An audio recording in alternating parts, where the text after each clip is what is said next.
Kalau engine kan dia samanya sama Civic Turbo, jadi no problem lah ya engine. Suspensi juga no problem lah ya menurut saya. Cukup bagus dan feature-featurenya ya Anda tahu Honda lah ya, layarnya gede, pencetannya bagus-bagus. Kalau Pajero itu mobilnya kencang banget, dari originalnya ada udah cukup kencang. Anda remap bisa unlock 30-50 horsepower. Anehnya memang engine mountingnya itu baru umur 1-2 tahun aja udah ada customer gue yang jebol gitu loh engine mountingnya. Dan ketika dia bawa ke tempat saya bilangin sama dia, ya balikin ke Honda aja. Which is menurut gua untuk mobil 4x4 cukup murah kalau untuk mobil 4x4, tapi untuk mobil Pajero mahal. Nah, kalau saya disuruh pilih nih, CR-V Turbo atau Pajero, sorry tuh saya Cari bengkel mobil yang tepat, ayo ke dokter mobil aja. Jujur, cepat dan juga lengkap, ayo ke dokter mobil aja.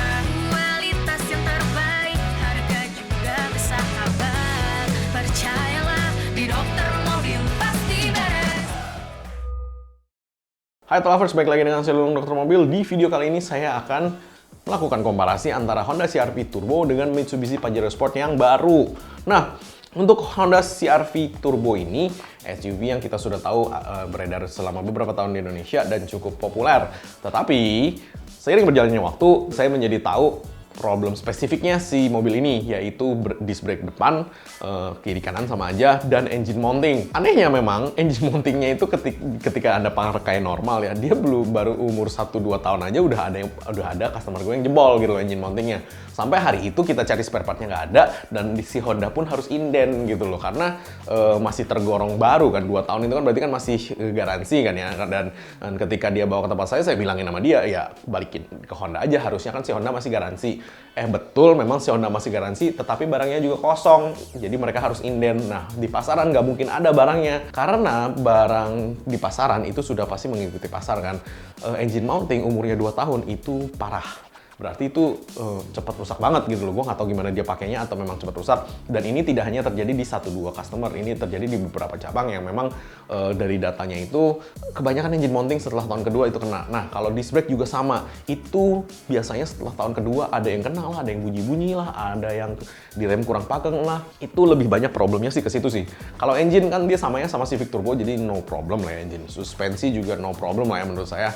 Cukup bagus dan feature-featurenya ya Anda tahu Honda lah ya, layarnya gede, pencetannya bagus-bagus, rapi gitu kan di dalam, dan kayak hill climb assist bla bla bla begitu. Menurut gua sih feature ya, kalau menurut gua feature itu bagus untuk dipunya, cuman lu nggak bakal pakai tiap hari kan gitu.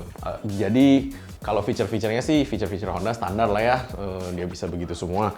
Dan kalau menurut gua di dalam kabinnya sih cukup enak, cukup kedap, dan cukup dibikin cukup mewah juga, karena lu duduk di dalam itu feel-nya, luxury-nya tuh dapet dan rapi sih. Yang ini Honda bikinnya rapi banget sih.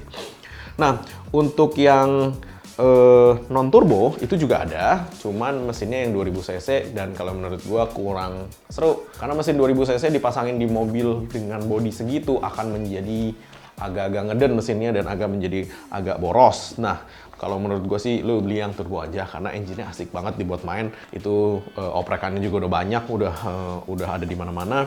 Dan kemudian jeleknya dia nggak punya sunroof sih memang sih. Si CR-V Turbo ini yang masuk Indonesia nggak pakai sunroof. Dia ada pedal shift, cuman pedal shift dengan transmisi CVT itu sama aja ya menurut gue ya.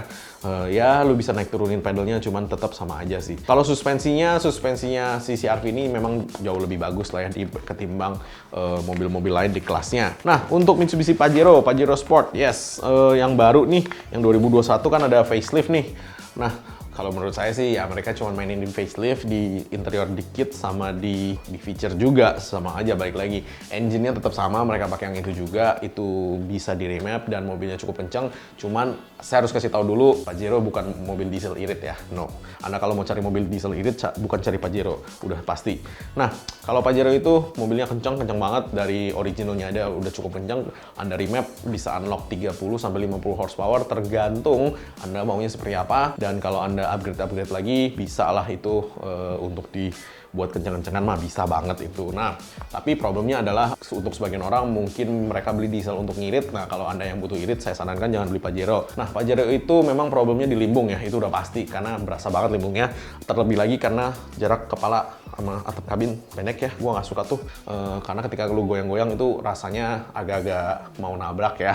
Kadang-kadang apalagi dulu rambut gue berjambul, dia ngegesek-gesek di atap, kagak enak banget feel-nya. Sunroofnya ada, pedal shift-nya ada, transmisinya cukup oke, nggak terlalu ribet, dan engine-nya cukup bertenaga gede banget. Tapi ada tapinya nih, interiornya Mitsubishi kurang rapi menurut gue. Kalau dibandingkan dengan Honda, gue masih pilih Honda. Karena kenapa? Interiornya Honda itu cakep, rapi, bener-bener didesain supaya didesain yang bagus lah ya. Nah, kalau untuk yang baru ini interiornya head unitnya lebih gede ya kan, kemudian power outlet di baris keduanya juga ada, bla bla bla, itu ya balik lagi lah ya, itu namanya feature lah ya. Terus yang kayak forward collision mitigation, ultrasonic acceleration mitigation, UMS, ini sebenarnya feature yang ya good to know, good to have, cuman Anda nggak mau pakai dan nggak bisa pakai juga sih. Blind spot warning, lane change assist, begitu-begitu ya oke lah gitu loh, untuk dipunya oke lah gitu loh. Nah, cuman harganya yang paling baru ini tinggi banget, 733 juta, itu yang sport 4x4, which is menurut gua untuk mobil 4x4 cukup murah kalau untuk mobil 4x4. Tapi untuk mobil Pajero mahal karena 4x4 yang lain itu kalau dibandingin itu kan, kalau yang emang proper 4x4 dari sononya itu mahal-mahal memang. Tapi balik lagi kalau untuk Pajero hampir 800 juta coy, 733 juta coy, itu sih cukup ekspensif ya gitu loh, dengan Mitsubishi Pajero itu di kelasnya gitu kan, yang perbedaannya cuma di gardan aja kan, which is ya ngeri-ngeri sedap sih gitu loh. Nah, kalau Mitsubishi itu biasanya tidak rewel ya kan, kaki-kakinya super kuat banget, tetapi memang limbung dan boros. Nah, kalau saya disuruh pilih nih, CR-V Turbo atau Pajero, sorry tuh saya dengan segala kelemahan Pajero yang saya tahu dan segala kelemahan Pajero yang saya sudah sharing dengan Anda, supaya Anda bukannya menjelek-jelekan mobil ya, enggak, supaya Anda ngerti gitu loh, kalau ini rusak tuh ini rusak tuh ini. Saya masih lebih pilih Pajero. Karena apa? Diajak kencang nggak rewel. Karena kalau si CR-V Turbo itu diajak kencang masih rewel. Kenapa? Transmisinya CVT. Saya tidak suka transmisi CVT sebenarnya gitu. Cuman mau nggak mau aja karena nggak ada yang lebih bagus gitu kan ditempelin situ kan. Kalau Pajero ATF-nya masih ATF, jadi dia lebih enak ya untuk gede giginya, dan giginya pun berasa dan lebih bertenaga. Kalau CVT itu kayak bawa motor matic bos. Jadi lu gas, dia ngeden dulu baru motornya jalan gitu loh. Jadi sama lah ya sama mobilnya gitu kan. Makanya gua pribadi sih kurang suka. Oke, mungkin sekian dulu penjelasan dari saya untuk mobil. Thanks. Jangan lupa subscribe, like, dan komen di YouTube kami. Thanks.